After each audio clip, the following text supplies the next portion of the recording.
Yo, welcome to Melony's Matchups YouTube. Today, I'm going to go over my perceived metagame for New Jersey 2022. If this is the first time you've caught this or anything like that, this is what I would think I'm going to play against if I were going to the tournament. I'm not going to New Jersey. I got my invite. I ain't going to spend that type of money to be going all the way across the country. I'm in Washington.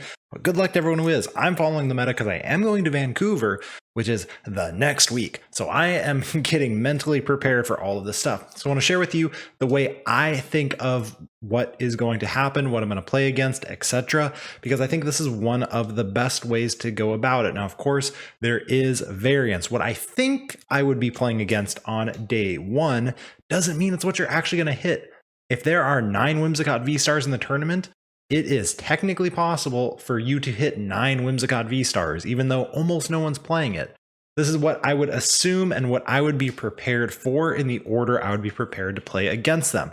Now, unlike the last couple, I've figured out a way that I like breaking up Arceus variants. So let's go and start with the first deck because, spoiler, Arceus. Arceus with Sharon's Care specifically. Now, that could be 1 or 2 Sharon's Care. Which one? I don't know. I don't really care. The way you prep for the matchup really kind of depends, I think, on are you playing a tanky healing build or are you playing a toolbox that's trying to take prizes quickly. But I would expect to hit 2 to 3 Arceus and Teleon with Sharon's Care. Like I said, either 1 to 2. If they have 1, they definitely have a pal pad, so you have to either out sustain them or OHKO them or something like that in order to win those matchups. Now, the 2 to 3 would include, I'd expect to hit water versions and I'd expect to hit dark versions as well. I think it will be the most popular deck ahead of Mew. I know that right there is a pretty bold statement, and I am prepared for people to come back after we see the metagame and say, Melo, you were wrong. Mew is still the most played deck, but I think Arceus and Teleon, specifically with Sharon's Care, some sort of healing version is going to be the most played deck. And that's a combination of the water and the dark with the baby Moltres. Number 2 is Mew VMAX. I'd expect to hit probably about 2 Mews. I don't think 1 Mew is unrealistic. I don't think 3 Mews is unrealistic either. It's going to be played a lot, but I would expect you to hit about 2 Mews in that day 1. So it's definitely something that I'd want to be prepared for. I'd want to be prepped for anything that has these first couple decks. You know, I expect to hit like 2 of them. I'm going to be prepped for. I'm not taking an auto loss to any of these. I'm going to have at least a chance to beat them.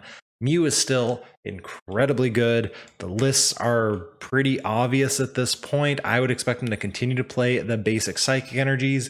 We see some cute ideas coming out there for like, oh, you can play a big parasol if you're afraid of the Beedrill. Oh, I completely forgot. Beedrill would go in this one as well. Beedrill would be up here too. So it's baby Moltres, it's water, and it's Beedrill. But you play Marnies to play around the baby Moltres, Urshifu type stuff. You could have the big Parasol to play around the Beedrill, basic Psychic Energies to play around Whimsicott. And there's a world where the right teched Mew just absolutely dominates the tournament. Still a very good play. I'm still going to be prepped for it if I were going. Arceus and Teleon with no Sharon's Care. This is something more similar to Ian Robb's list.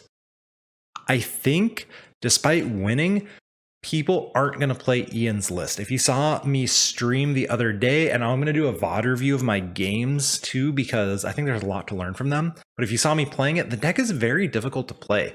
The Sharon's Care version, pretty darn easy to play. I'd love to. I got 12th place in Salt Lake City with the Sharon's Care version. I'd love to say it's so big brain, it's so hard to play. It's not. I didn't do a whole lot different depending on the matchup with the deck. It was a lot of, well, I'm just going to sit here and heal and tank, and as long as I do the, couple things that I'm supposed to do properly, manage my resources, I win. Ian Robb's list is a lot harder to play most of the time. Sometimes you just have these pop-off starts, you just dominate over anything, and it's a powerful deck, sure. But it doesn't have as much room for air as the other ones do. So I think a lot of people are going to test it, and I think a lot of people are going to put it away pretty quickly. With that said, I would expect to hit at least one of them. It is an incredibly powerful deck. This is the version. It's got the Zapdos, got the Moltres. Some are still running the Hoopa. Whether you net deck Ian or not and keep the Hoopa is up to you, of course. And then, yeah, the baby Moltres. Potentially water energies for the Aqua Bullet and Teleon. I would expect to hit at least one, maybe two of these, but I would also expect someone who brings them, you're going to see them at the top tables most likely. So if you're expecting to do well in the tournament, this might come on your like winning into day 2, or this might come, you're 6-1 or whatever, you're doing really well. I expect this deck to be more at the top tables than the other ones. I'd expect to hit at least one Whimsicott. Whimsicott, I think, is cementing itself as a real deck for sure. It's a good card. You catch people off guard.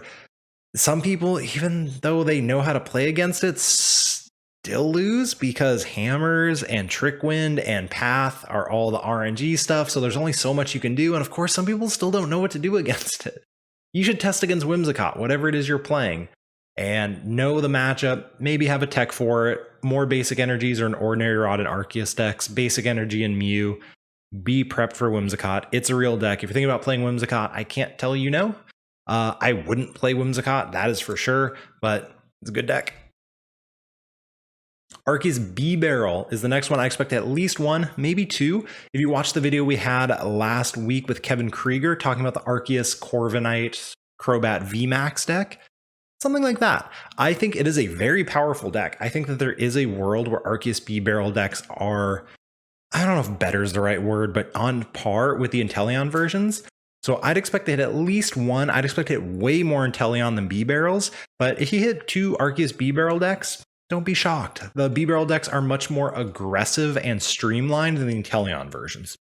Inteleon versions can put a bunch of techs in there because you can just go Shady Dealings them out.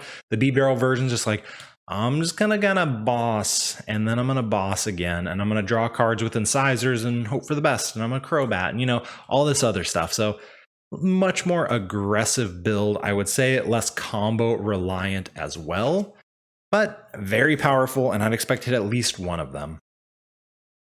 Urshifu Moltres, I'm not expecting a ton of Urshifus. This is another deck that if people bring it, it's either going to go straight to the bottom tables or straight to the top tables. We saw very few Urshifu in Indy do well, and even the one who did well, they did not do well on day 2. I'm not expecting a ton of Urshifu. With that said, if you want to win the tournament, I'd probably tech for Urshifu. If you don't care, you want a day 2, you want a top 128 to get CP, maybe take your Urshifu techs out. I'm not expecting it to be huge, but I'm kind of expecting it to do well. I'm expecting someone to do well with Urshifu. So, not a huge deal. I wouldn't worry too much about Urshifu, but if you want to keep your Urshifu techs in, yeah, go for it, for sure. Rapid Strike Malamar, this is not the tournament for it to quite come back, but I think it's in the best place it has been in a while. Avery is leaving decks. Collapse Stadium is nowhere to be seen. There was a little while where Arceus decks were playing it, and they were playing multiple Averys and all this other stuff. Marnie isn't being played a whole lot, so you can make those really greedy plays. Go down to like a 1 to 2 card hand to take a knockout, knowing that you have like the Drizzile or whatever in hand. I think Rapid Strike Malamar is in an okay spot, but not like fully. I wouldn't play it. I don't think a lot of people are going to play it, but I don't think I'd be shocked to play against one if I were you. There's less Crobat VMAX, there's less Avery, and therefore, Rapid Mal is actually not in a terrible spot. And of course, just like last time, Melony variants, I wouldn't expect to hit any of them, but it feels like Ice Rider is getting towards being in the best spot it has been since Arceus V-Star came out, and I still think Suicune's a good deck. Someone out there will do well with Suicune. It's going to happen every tournament, I think. The deck is just too good. It's going to happen at NAIC. It's going to happen in Wisconsin. It's going to happen in Vancouver. And I think it's going to happen in New Jersey as well. So I would just kind of be aware. Keep them on your radar. I think they're good enough where you shouldn't be shocked to play against an Ice Rider or a Suicune. But I wouldn't like tech against it or anything like that. So again, these are just my thoughts on the meta. And if I were going, this is what I would expecting to be play against. About 2 of these, 1 to 2 of those. That's a lot of the rounds. I'm hitting a lot of Arceus if I'm going, and I'm pretty sure you will too. Just be prepped, be ready. Maybe have answers for the aggressive versions, have answers for the tanky versions, have answers for Mew. If you can figure out a deck that has answers to all of those, you're probably going to win the tournament. I don't know if that deck exists though. But anyway, remember to like, comment, subscribe. Let me know if you are going. feel free to drop a comment. I'll happily wish you luck, or most importantly, come back after Indy and let me know how it went, or let me know how my predictions went, because I'm always curious. I feel like I was pretty good on Indy. Obviously, there's a little bit of variance for every single person, but the meta seemed to go where I thought it went, and I'm hoping that that continues for New Jersey, and you can get some use out of this, and I will catch you all in the next video. Peace out.